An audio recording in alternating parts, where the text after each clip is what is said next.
Apa yang bisa kita lakukan untuk menghindari musibah? Rasulullah Shallallahu Alaihi Wasallam menyebutkan dalam hadisnya, bersegeralah bersedekah, sebab bala bencana tak pernah bisa mendahului sedekah. Belilah kesulitanmu dengan sedekah, obatilah penyakitmu dengan sedekah. Sedekah itu sesuatu yang ajaib. Sedekah menolak 70 macam bala dan bencana.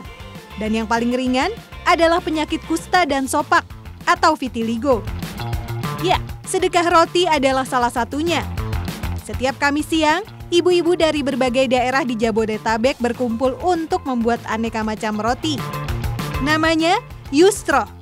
Singkatan, Yuk Sedekah Roti atau kemudahan dalam bahasa Arab.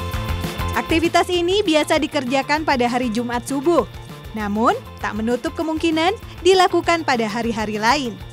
Ini bisa kita sedekahkan hari Jumat.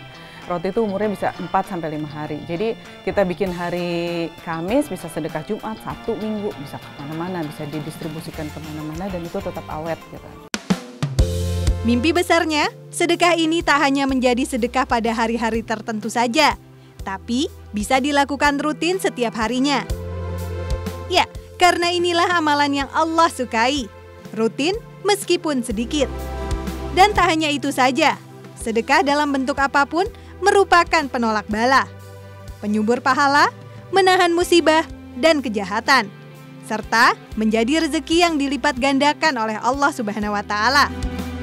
Rasulullah Shallallahu Alaihi Wasallam bersabda, bersegeralah bersedekah, karena musibah dan bencana tak bisa mendahului sedekah.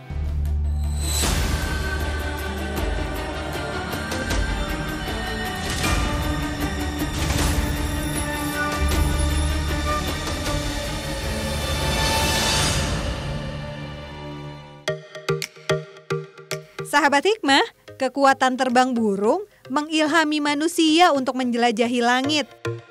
Salah satu yang terilhami oleh burung adalah Abbas Ibnu Firnas, seorang astronom, fisikawan, dan ahli penerbangan muslim dari abad ke-9.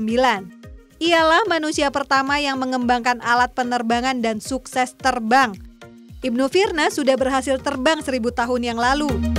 Keberhasilan Ibnu Firnas menguji dan menerbangkan alat buatannya memberi inspirasi kepada para ilmuwan untuk mengembangkan pesawat terbang hingga hari ini. Dan salah satu temuan terbaru di zaman ini adalah ide membuat mobil terbang atau taksi drone. Di Indonesia, teknologinya juga mulai dikembangkan. Lokasi pembuatannya di daerah Bantul, Yogyakarta. Taksi drone ini didesain untuk membawa 2 orang dan maksimal bobot 200 kg. Badan pesawat terbangnya 90% terbuat dari serat karbon. Bahan yang ringan namun sangat kuat, seperti bahan pesawat terbang modern. Tahun lalu, taksi drone sudah diuji terbang. Tinggal menunggu waktu saja hingga bisa dimanfaatkan sebagai alat transportasi masa depan. Sahabat Hikmah, seberapa canggihnya alat terbang ciptaan manusia, maka kita tetap harus tunduk kepada ketetapan Allah Subhanahu wa Ta'ala, termasuk ketika kita menghadapi musibah, seperti kecelakaan pesawat Sriwijaya Air beberapa waktu lalu di Kepulauan Seribu. Di tengah musibah jatuhnya Sriwijaya Air SJ182 ini, foto profil WhatsApp Kapten Afwan menjadi sorotan netizen. Ia tampak mengunggah foto Superman yang sedang sholat, dengan tulisan, setinggi apapun aku terbang, tidak akan mencapai surga bila tidak sholat 5 waktu. Di sisi lain ada pula kisah takjub dari beberapa orang yang terhindar dari maut. Mereka seolah mendapat kesempatan kedua dari Allah Subhanahu wa Ta'ala untuk memperbaiki diri. Atau justru sebaliknya, harus kehilangan 5 anggota keluarga sekaligus, seperti yang dialami Irfan Syahrianto. Keluarga Irfan seharusnya kembali ke Pontianak setelah pulang dari liburan, namun takdir berkehendak lain. Memang segala sesuatu itu sudah dalam ketentuan dan takdir Allah. Harusnya orang tua saya ini pulangnya tanggal 2, diundurlah ke tanggal 9. Harusnya hasil PCR-nya itu keluarnya bisa 2 hari gitu loh. tapi keluarnya dalam tempo waktu yang sangat cepat dan semuanya negatif. Kemudian pesawatnya juga diundur dari jam 7 dipindahin ke jam 1.30. Saya melihat memang semua itu seperti sudah Allah atur, dan akhirnya seluruh keluarga saya naik ke pesawat itu. Dan qadarullah pesawat itu juga kecelakaan. Jadi yang mungkin bisa saya sampaikan, kalaulah memang sudah ajal, kalaulah memang sudah maut, ya kita tidak punya kuasa apapun, bahkan tidak bisa dimundurkan sedikit pun atau dipercepat ataupun diperlambat. Jadi kalau sudah takdir Allah, kita hanya bisa tawakal dan menerima itu semua. Saat mendengar kisah-kisah ini, seringkali kita terjebak dalam pendapat umum. Apakah yang menjadi korban lebih buruk dari yang terhindar? Bagaimana seharusnya kita menyikapi sebuah bencana atau musibah? Assalamualaikum warahmatullahi wabarakatuh, sahabat hikmah. Pengalaman bukan guru terbaik, sebab guru terbaik adalah belajar dari hikmah sejarah. Tahun 28 Hijriah, pasukan laut pertama di dalam Islam melakukan ekspedisi ke Siprus Yunani pada masa Sayyidina Utsman bin Affan radhiyallahu anhu. Pasukan dipimpin oleh Muawiyah bin Abi Sufyan. Dalam perjalanan pulang, salah seorang dari anggota pasukan itu adalah Ummu Haram bin Malhan. Nabi SAW sangat akrab dengan keluarga ini. Nabi pernah tidur siang di rumahnya, lalu bermimpi akan ada dari umatnya yang memimpin satu pasukan laut di atas kapal seperti para raja di atas singgasananya. Ummu Haram meminta Nabi SAW mendoakannya bagian dari pasukan itu. Dan benar, tahun 28 inilah kejadiannya. Sayang sekali dalam perjalanan pulang ketika akan naik ke kapal, hewan tunggangan yang membawa Ummu Haram tiba-tiba terjatuh dan mencederai Ummu Haram sehingga dia wafat di situ. Sahabat hikmah, hari ini sama-sama kita mendengar berita yang memilukan saudara-saudara kita yang mengalami kecelakaan pesawat terbang. Apakah itu buruk? Sehingga Nabi SAW mengajarkan kita berdoa perlindungan dari kematian-kematian seperti itu. Perlu kita tahu bahwa kematian itu ada yang disebut su'ul khatimah, ada yang disebut maitatas su'. Su'ul khatimah artinya seorang yang meninggal dalam kondisi iman yang tidak baik. Sementara maitatas su' adalah cara wafat yang tidak biasa. Nabi SAW mengajarkan kita untuk berlindung dari kematian seperti itu. Tapi belum tentu itu menjadi buruk. Sebab dalam keterangan lain Nabi SAW justru menyebutkan kedudukan orang yang meninggal seperti itu sama seperti kedudukan orang yang syahid berjihad di jalan Allah Subhanahu wa Ta'ala.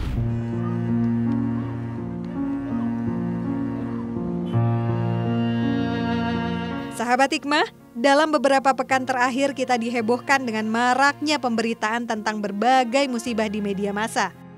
Kematian para ulama, peristiwa jatuhnya pesawat Sriwijaya Air, gempa di Mamuju Sulawesi Barat yang merenggut banyak korban jiwa, juga banjir di beberapa wilayah Nusantara.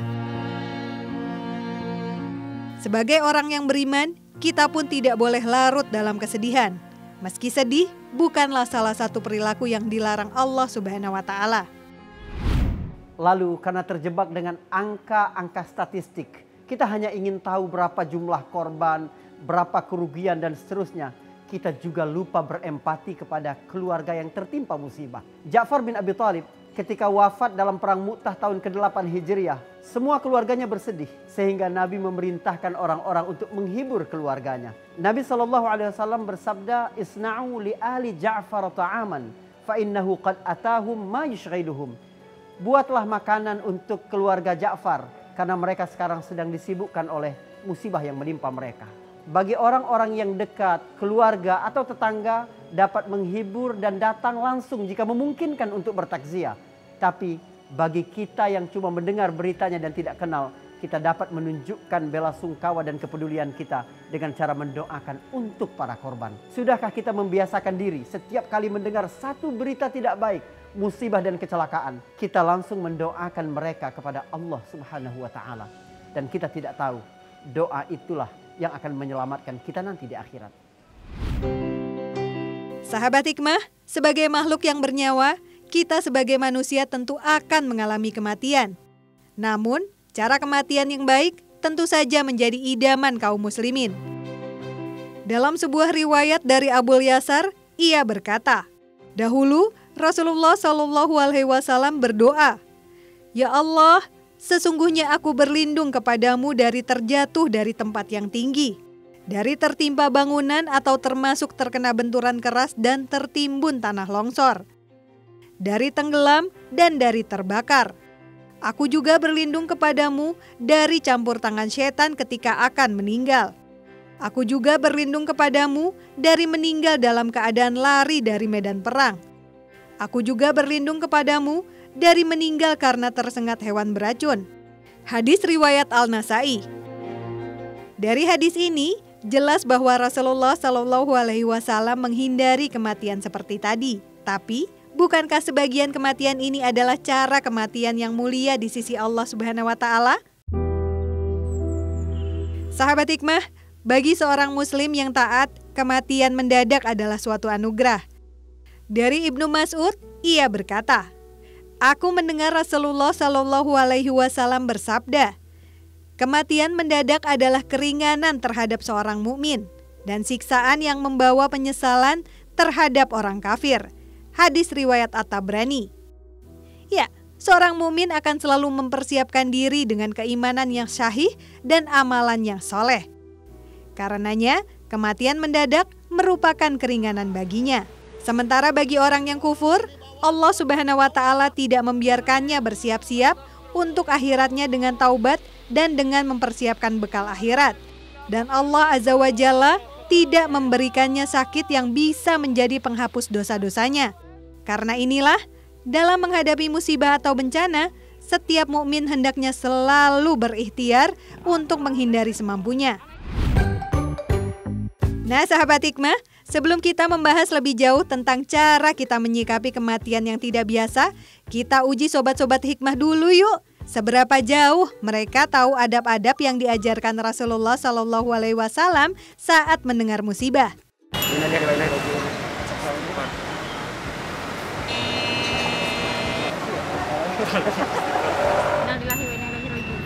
Semua makhluk yang hidup akan kembali kepada Allah.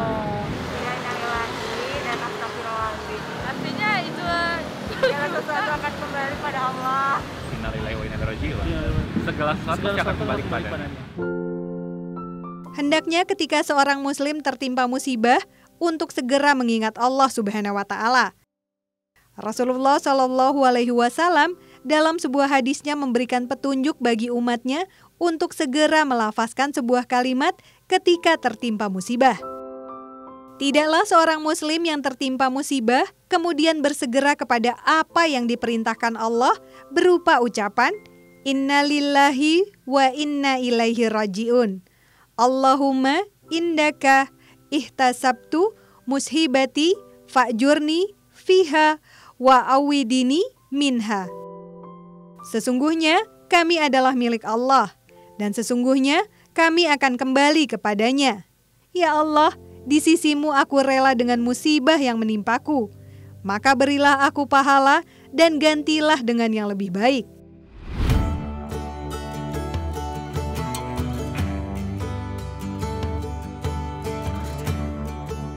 Assalamualaikum. Waalaikumsalam. Ustadz Faris. Bang Ade juga. Gimana, Masya sehat? Allah. Apa kabar, Ustadz? Allah. Udah 2 tahun kita nggak jumpa. Iya, Lagi Ustadz. ngapain ini?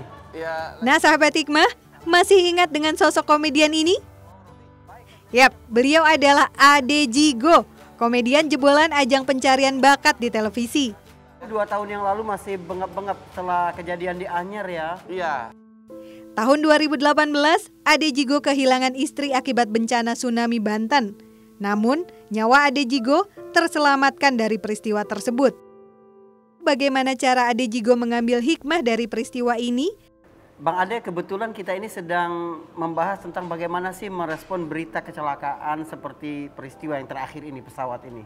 Gimana sih Bang Ade melihat kebaikan Allah dalam peristiwa-peristiwa begitu? Jadi gini, memang awalnya kita seakan-akan kayak nggak terima apa yang sudah menimpa kita gitu ya. Ada ya rasa? Ada rasa kecewa, terus kok begini ya? Iya. Terus kehilangan orang yang kita sayang.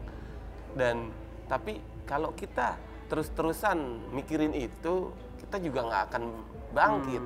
Nah, saya ambil sisi baiknya bahwa ini semua dari Allah, kita kembalikan pada Allah. Dan kalau kita mensyukuri, insya Allah dikasih yang lebih baik. Masya Allah. Bukan berarti yang kemarin tidak baik, baik. Tapi insya Allah kalau kita dikasih ujian, pasti kita lulus dari ujian itu, insya Allah lebih baik.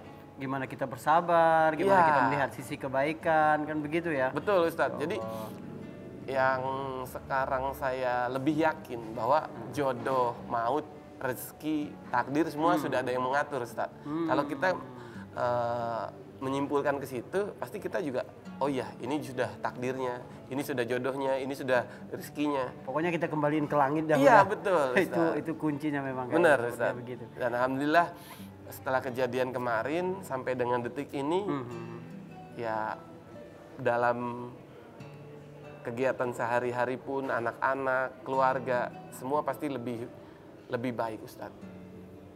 Jadi gimana tuh titik jadi balik kita memulai baru? Iya. Memulai kehidupan baru dan alhamdulillah Allah mempercayakan saya untuk menikah lagi Ustaz. Oh, dan alhamdulillah Masya Allah. sudah menikah dan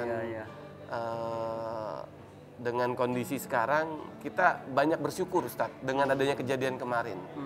Kalau kita nggak bersyukur mungkin saya nggak ada di sini Ustaz. Masya Allah. Udah putus asa, udah gimana ya? Iya pasti drop banget Ustaz. Dan yang saya ambil hikmahnya kemarin, banyak orang memikirkan hidup lebih baik, tadi tidak memikirkan mati yang baik Ustaz. Banyak orang yang memikirkan bagaimana hidup yang lebih baik, tapi tidak memikirkan mati yang baik bagaimana. Ini cara agama membuat kita begini. Kita harus berjuang, membuat kehidupan yang paling baik. Betul. Kalau kita musafir, kita cari media yang paling baik. Betul. Mencari ikhtiar yang paling selamat. Betul. Tapi kalau sekiranya ada takdir lain, kita dapat menerima itu sebagai ketentuan Allah Subhanahu wa taala. Ya, jadi saya bisa menyimpulkan kalau bagaimana kita menyikapinya. Kalau ujian apapun yang masuk ke kita, yang kita alami, kalau kita mensyukuri, nikmat Ustaz. Masya Allah. Itu, kemarin itu memang pada saat kejadian 2018, kita ya semua orang pasti tidak ada yang mau berharap. Kita ketemu itu beberapa hari setelah kejadian langsung. Desember kejadian, Januari kita ketemu Ustaz. Ketemu lagi Januari 2021, 2 tahun Ustaz. Alhamdulillah. Ya alhamdulillah dan bisa bangkit, perubahan luar biasa dan jadi lebih mudah sekarang ya. Masya Allah Ustaz. Saya sampai tua dipanggilnya adik terus soalnya. Karena itu. Jadi mudah terus.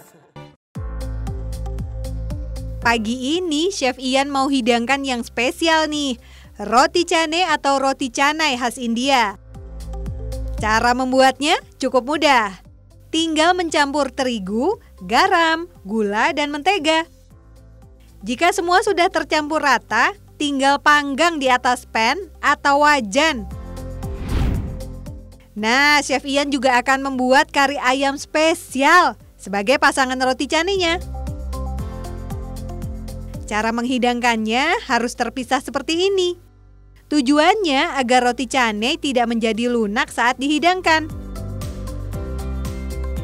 Untuk menu lidah lado ijo, bahan utamanya lidah sapi yang telah direbus dengan bawang putih dan serai. Kurang lebih selama 2 jam. Bumbu lidah lado ijo lebih sederhana. Hanya bawang merah, bawang putih, berbagai jenis cabai-cabean hijau, dan tomat hijau. Semua bahan ini direbus sampai layu, lalu dihaluskan dan ditumis. Kemudian diperkaya rasanya dengan serai, lengkuas, pala, dan daun jeruk. Setelah tumisan harum, campurkan lidah sapi yang telah dipotong. Lalu masak hingga bumbu meresap. Nah, sahabat hikmah, bagaimana? Tertarik mencoba di rumah? Assalamualaikum Pak Ustaz. Wah, udah siap. Jadi ini. Cepat juga ya? Iya. Lanjut ini Pak Ustaz. Apa ini? Roti canai chicken curry. Ya. Ini bumbu kari ya? Iya betul. Kita sambil makan nggak apa-apa? Silakan Pak Ustaz. Ya, Pak Ustaz. Enak banget. Alhamdulillah Pak Ustaz. Insya Allah. Pak Ustadz, boleh saya bertanya Pak Ustadz mengenai peristiwa kemarin Pak Ustadz yang menimpa saudara-saudara kita nih Pak Ustadz tentang pesawat yang jatuh Pak Ustadz. Oh iya, lagi rame. Iya betul. Nah, yang saya mau tanyakan gini Pak Ustadz, itu bagi korbannya Pak Ustadz, bagi korbannya itu nanti di alam kuburnya itu akan dipertanyakan seperti apa Pak Ustadz? Kenapa tuh emang? Karena bagian-bagian tubuhnya ada yang tidak utuh. Dalam hadis riwayat Muslim, Nabi SAW bercerita tentang umat terdahulu yang melakukan kesalahan-kesalahan dan tidak pernah melakukan kebaikan. Menjelang wafat, dia berwasiat kepada keluarganya agar tubuhnya dibakar dan sebagian abunya disebarkan di daratan dan di lautan. Allah Subhanahu wa Ta'ala memerintahkan daratan dan lautan mengumpulkan kembali abu dan debu-debu itu. Lalu Allah mendatangkan hamba itu dan bertanya, apa yang membuatmu berpesan begitu kepada anak-anakmu? Dia berkata, karena aku takut akan azabmu ya Allah. Khasyah, rasa takut kepada Allah Subhanahu wa Ta'ala. Itulah yang kemudian menyelamatkan sang pelaku dosa ini. Jadi dia bukan tentang tubuh yang masih utuh secara fisik, tapi tentang hati yang takut kepada Allah Subhanahu wa Ta'ala. Dalam sebuah hadis dari Aisyah radhiyallahu anha, Nabi sallallahu alaihi wasallam bersabda, "Mautul faja'ati takhfifun 'alal mu'mini wa akhdhatu asafin 'alal kafiri." Kematian mendadak itu adalah cara Allah meringankan orang mukmin serta membuat penyesalan orang kafir. Kenapa bisa begitu? Karena sesungguhnya jika orang beriman kepada Allah Subhanahu wa Ta'ala, kehidupannya penuh dengan ketaatan, maka Allah Subhanahu wa Ta'ala memberinya kematian agar dia selamat dari fitnah-fitnah dan wafat dalam keadaan husnul khatimah. Sementara bagi orang kafir, justru kematian yang mendadak itu membuat dia datang kepada Allah tanpa persiapan apapun dan nanti akan menjadi penyesalan panjang di akhirat. Jangan sampai itu menimpa kita semua. Hiduplah terus di atas ketaatan sehingga kita siap kapanpun dipanggil oleh Allah Subhanahu wa Ta'ala. Assalamualaikum warahmatullahi wabarakatuh.